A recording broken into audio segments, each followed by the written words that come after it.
नमस्कार, मैं श्रेया। आप देख रहे डिजिटल इंडिया न्यूज। बढ़ते हैं आज की खबरों की ओर। वीर कुंवर सिंह की मूर्ति का अनावरण करना अवैध। बिहार के भोजपुर जिले के आरा में महान स्वतंत्रता सेनानी बाबू वीर कुंवर सिंह की प्रतिमा का अनावरण किए जाने के मामले में पूर्व केंद्रीय मंत्री आरके सिंह की मुश्किलें बढ़ सकती हैं। रविवार को बिना किसी पूर्व सूचना के ही आरके सिंह आरा जंक्शन परिसर में पहुंचे थे और बिना किसी समारोह के वहां लगी प्रतिमा का अनावरण करते हुए उस पर माल्यार्पण किया था।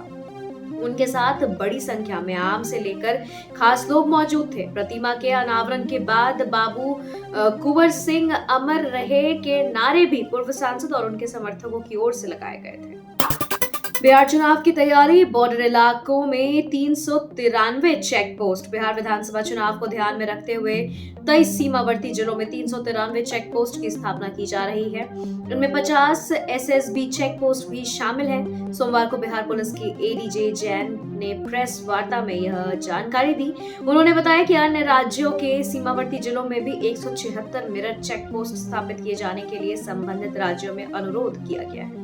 बिहार चुनाव के लिए एनडीए में सीटों का बंटवारा नवरात्र के दौरान होगा। बिहार चुनाव को लेकर महागठबंधन और एनडीए अपनी अपनी रणनीतियां बनाने में जुटे हैं। महागठबंधन में शामिल दलों के बीच अब तक सीट शेयरिंग को लेकर बात पक्की नहीं हुई है, लेकिन एनडीए में सीट शेयरिंग कब होगी इसके बारे में लोजपा प्रमुख चिराग पासवान ने काफी कुछ स्पष्ट कर दिया है।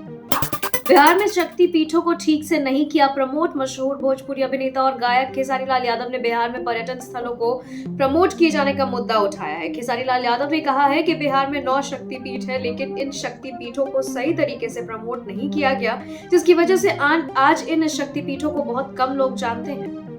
बिहार चुनाव से लेकर के अब तक 211 छठे चरण में सारे विधानसभा होंगे कवर। एनडीए बिहार में विधानसभा वार कार्यकर्ता सम्मेलन कर रहा है। इस कार्यकर्ता सम्मेलन का अभी 5वां चरण चल रहा है। अभी जल्द ही एनडीए के विधानसभा वार कार्यकर्ता सम्मेलन का 6ठा चरण शुरू होगा।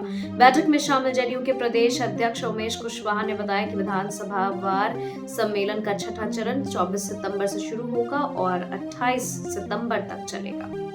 जेपी गंगा पथ कोइलवर तक बनेगा। बिहटा एयरपोर्ट जाने में भी सुविधा। मुख्यमंत्री नीतीश कुमार ने सोमवार को पटना के दीघा शेरपुर बिहटा तक जेपी गंगा पथ परियोजना का विस्तारीकरण कार्य का शिलान्यास किया है। इस पर 6,495.79 करोड़ रुपए खर्च होंगे। जेपी गंगा पथ परियोजना के विस्तारीकरण कार्य पूर्ण होने से पटना आरा बक्सर राष्ट्रीय उच्च पथ तथा लखनऊ गाजीपुर के बीच निर्मित पूर्वांचल एक्सप्रेस वे एवं आरा मोहनिया राष्ट्रीय उच्च पथ से संपर्कता मिलेगी।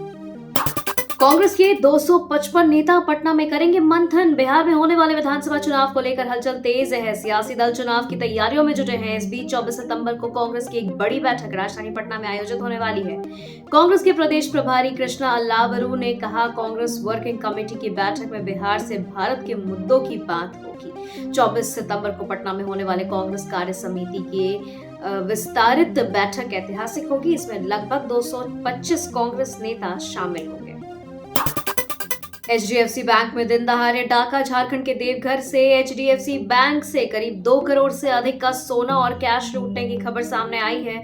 लूट की वारदात को दिन दहाड़े अंजाम दिया गया। प्रत्यक्षदर्शियों ने बताया कि 3 बाइक पर सवार होकर 6 से 7 बदमाश आए और ग्राहकों और बैंक कर्मचारियों को बंदी बना लिया। मारपीट और बंदूक की नोक पर तिजोरी तोड़कर कैश और सोना लेकर फरार हो गए।